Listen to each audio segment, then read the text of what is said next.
जय श्री कृष्णा, राधे राधे। रामदेव जी महाराज की जय। रामदेव जी महाराज को सभी समाज के लोग मानते हैं, पूर्ण श्रद्धा से, पूर्ण विश्वास से।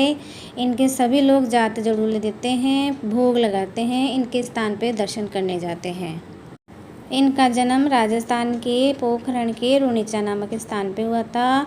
ये भाद्र की शुक्ल पक्ष की दूज के दिन विक्रम संवत 1409 में अवतरित हुए थे।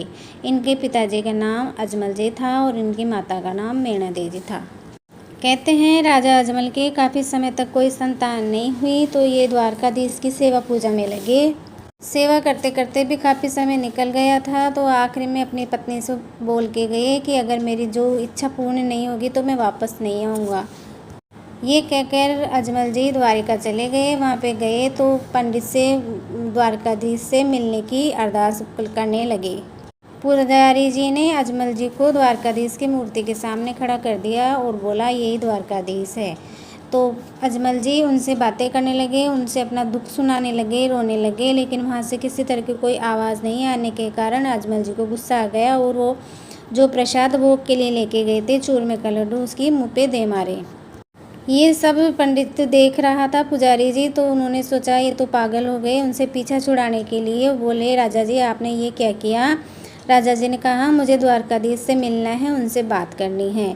तो पुजारी जी ने उनसे पीछा छुड़वाने के लिए कह दिया कि सागर में रहते हैं। अजमल जी ने कुछ नहीं देखा और सागर में कूद गए। आगे जाके देखा तो भगवान विष्णु शेष की सैया पे आराम कर रहे थे। लक्ष्मी जी वहाँ पे उनके पास बैठी हुई थी। वहाँ पे महल बने हुए थे। आगे गए तो भगवान को देख के राजा बड़े खुश हो गए। उनसे कहने लगे, आप तो यहाँ विश्राम कर रहे हो और मैं वहाँ पे आपको बुला रहा था। राजा ने भगवान विष्णु का चेहरा ध्यान से देखा तो उनके सिर के ऊपर एक पट्टी बंधी हुई थी। उन्होंने पूछा, आपके ये पट्टी कैसे बंधी हुई है? भगवान हंसने लगे और राजा से बोले, मेरे किसी प्यारे भगत ने लड्डू की मारी, उससे मेरे लग गई। ये सोचकर राजा अजमल को अपनी गलती का एहसास हुआ। बोले, भगवान तो सच्चे में ही होते हैं। भगवान ने वहाँ आने का कारण पूछा।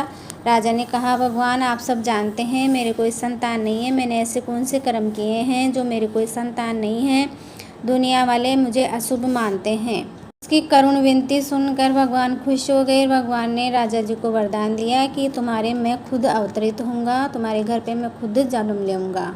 अजमल जी ने कहा कि मुझे कैसे पता चलेगा? तो भगवान ने कहा कि अगर आपके घर में कुमकुम के पैर छप जाए, चारों तरफ खुशियाँ होने लगे, तब तुम समझ लेना कि मैं अवतरित हो चुका हूँ। राजा जी खुश हो गए, घर आए। कुछ समय बाद में उनके भगवान ने अवतार ले लिया। इनका जन्म हुआ था। उस समय कुमकुम के पैर इनके आंगन में छप गए। इन्होंने पैरों को देखते ही समझ लिया कि भगवान द्वारकाधीश ने मेरे घर पे अवतार लिया है। बचपन में इन्होंने कई तरह की लीलाएं करी, कई चमत्कार दिखाए। उसमें ये पालने में सो रहे थे तो माता इनको झूला झूला रही थी, दूध उफन रहा था, हाथ से इन्होंने दूध रोक दिया। पोखरण को राक्षस से काफ़ी भय हो गया था। एक राक्षस काफ़ी परेशान कर रहा था पोखरण नामक जो ग्राम है वहाँ पे, तो उस राक्षस से इन्होंने उस पोखरण को मुक्त करवाया। बचपन में ही ये कपड़े के घोड़े को लेके खेल रहे थे। खेलते खेलते उस घोड़े को आसमान में लेके उड़ गए। ये भी एक चमत्कार ही था। इन्होंने जात पात का सबका खंडन किया, सबका विरोध किया, सबको एक किया। एक दलित कन्या थी जिसका नाम डालीबाई था, उसको अपने घर लाए। अपनी छोटी बहन की तरह उनका पालन पोषण किया। अपनी बहन के लिए उनको पूरे जीवन उनका बहन के रूप में मान सम्मान किया। मुस्लिम समाज के 5 पीरों ने इनकी परीक्षा ली। इनको चमत्कार को सच नहीं समझा तो उनको भी एक चमत्कार दिखाया। उनके घर पे बुला के खाना खिलाने के लिए जो उनके पात्र थे, मक्का मदीना थे, वहाँ से जादू से वो चमत्कार करके उनके पास ला के रख दिए। तो उन्होंने भी इनको उस दिन से रामसा पीर का नाम दिया और उनके पाँव पकड़ लिए।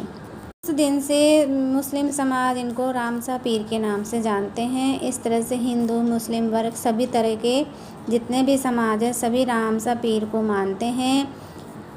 रामदेव जी महाराज को सभी लोग अपने मन से मानते हैं, इसलिए रामदेव जी की दशमी के दिन पूजा करनी चाहिए। दशमी के दिन इन्होंने समाधि ली थी। भाद्रपद की शुक्ल पक्ष की विक्रम संवत 1442 को जो दशमी आती है, उन्होंने अपनी समाधि ली थी। उस दिन इनको धूप दीप करके चूरमे का भोग लगा के और नारियल और दक्षिणा भेंट करनी चाहिए। सभी लोग ढोक खाएँ जोत लेके और इस तरह से इनकी घर में पूजा करें।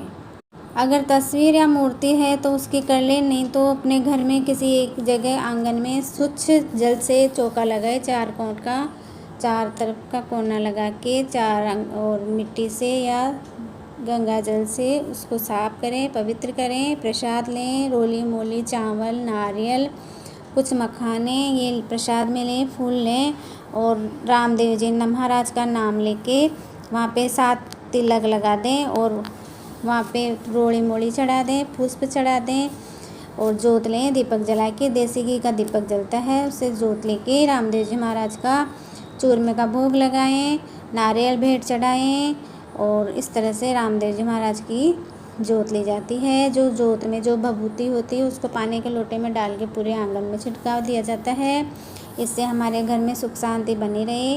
रामदेव जी महाराज की सभी पे असीम कृपा बनी रखे। रामदेव भाद्रपद की शुक्ल पक्ष की 10वीं के दिन अगर आसपास में कोई रामदेव जी महाराज का मंदिर है तो वहाँ पे प्रसाद चढ़ा के आएँ, ढोक खा के आएँ। और अगर नहीं है तो घर में कोई रामदेव जी की तस्वीर या मूर्ति है तो वहाँ पे बाबा की ढोक लगाएं। उस दिन चूरमा बनाएं, स्वच्छ जल से वहाँ पे चौका लगाएं और जागता करें। जागता कहते हैं जो कंडा या उपला होता है उसको जला के उस पर जोत ली जाती है। दीपक जलाएं, रामदेव जी की तिलक लगाएं, पुष्प चढ़ाएं, चावल चढ़ाएं, मूली चढ़ाएं और चूरमा, मखाने, नारियल का भोग लगाएं। नारियल और दक्षिणा उनके भेंट चढ़ाएं। जो हमने जोत ली थी उसकी थोड़ी सी भभूति लेके और जो जोत वाली भभूति लेके लोटे में डाल के पूरे घर में छींटा दे दें।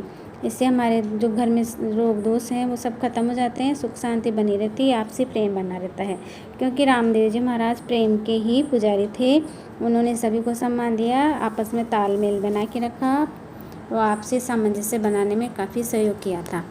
इसलिए ऐसे रामदेव जी महाराज की पूजा करें, सभी को पूजा करनी चाहिए। बोले रामदेव जी महाराज की जय।